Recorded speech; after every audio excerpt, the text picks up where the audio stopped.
যাচ্ছি, যেখানেই যাচ্ছি, ভাই বিয়েটা কবে করছিস, ভাই নিমন্ত্রণ কবে খাবো, ভাই আমাদেরকে নিমন্ত্রণ কবে করবি, ভাই অনেক বয়স হয়ে গেল আর কতদিন, ভাই কাকিমার শরীরটা খুব খারাপ, বাড়িতে একজন সাপোর্টিং লোক দরকার, তো পার্মানেন্টলি একজন সাপোর্টিং লোক কবে আনছিস, আমরা কি মেয়ে দেখব, বিজয় খাওয়াবে তো।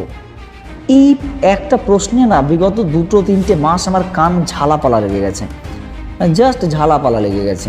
জীবন মানে কি, বেঁচে থাকা মানে কি, শুধুমাত্র এটাই যে বিয়ে করা, শুধু এটাই যে বিয়ে করলে লাইফের সব কিছু হয়ে যায়, জীবনের সমস্ত শান্তি, জীবনের সমস্ত রকমের সুখ, জীবনের সমস্ত রকমের পরিপূর্ণতা এই একটা জিনিসেই চলে আসে নাকি? মানে আমি জাস্ট বুঝি না, আমি জাস্ট আস্কিং।